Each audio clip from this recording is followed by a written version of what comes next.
Zduhači vuču korene od mitološkog bića zmaja. Smatra se da su zduhači zmajoviti ljudi, koji su zaštitnici određene zajednice, poput sela, grada ili naselja.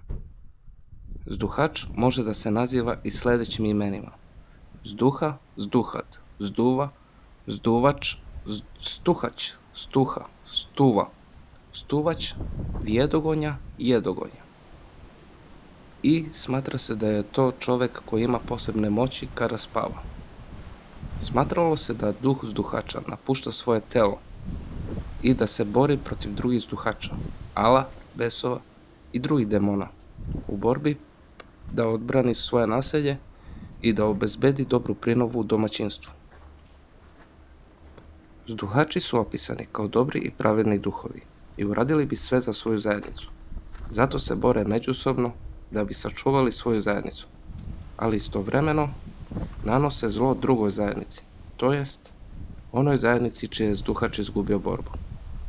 U jezičkom obliku zduhač je najpoznatiji u Crnoj Gori i u Bosni i Hercegovini, dok u ostalim krajevima znaju kao zmaj. Po spoljašnjem izgledu se ne razlikuju od drugih ljudi, samo što su uvek sanjivi, lomni i imaju dugačke nokte. Ali su ih ljudi uvek smatrali i vrlo ozbiljnim i da umeju da prebrode razna nedaća i neprilika i da odolevaju svakim teškoćama. Oni su snažniji od drugih ljudi i često mogu da predvide svoju smrt. Oružje zduhača zavisi od samog zduhača. Oni mogu za oružje da koriste drvo iščupano iz zemlje, stenje i kamenje, lišće drveća, metlu sa gumna, ugarak luča nagorelog sa oba kraja. Zduhač ako pogine ili bude ranjen u borbi protiv drugih zduhača, neće još dugo živjeti u budnom svetu. Postojali su i običaji da ako je neko za koga se smatralo da je zduhač i da je zaspao, ljudi bi počeli da mašu svojim gvozdenim predmetima poput noža, mača ili kose, da bi zaštitili zduhačevo uspavano bespomoćno telo od zlih sila, zbog verovanja da se demoni boje kovanog gvožđa.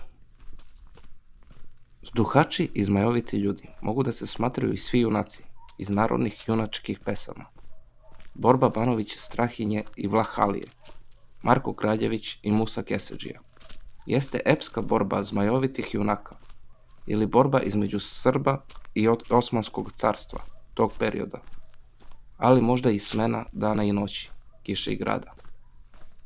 Najvažnija narodna junačka pesma koja opisuje transformaciju najsličniju sa zduhačem jeste Sekula se u zmiju pretvorio, u kojoj istorijski Janos Hunjadi ili ti Sekulić Janko ide na Kosovo sa svojim nejakim sestrićem Sekulom. Ali pre nego što će da se odmore, Sekula je rekao Janku da će doneti iz turskog cara, koji će biti Sokol, ali da ne napadaju zmiju šestokrilu. Sekula se kasnije pretvorio u zmiju šestokrilu i sa svojim zubima je uhvatio turskog cara. Janka je probudila straža i on je u bunilu uzeo luk i strelu i smrtno ranio šestokrilu zmiju i ubio svog nečega.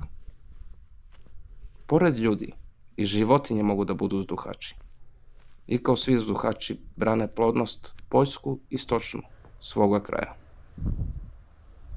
Nadam se da vam se svidio ovaj video. Zdravo!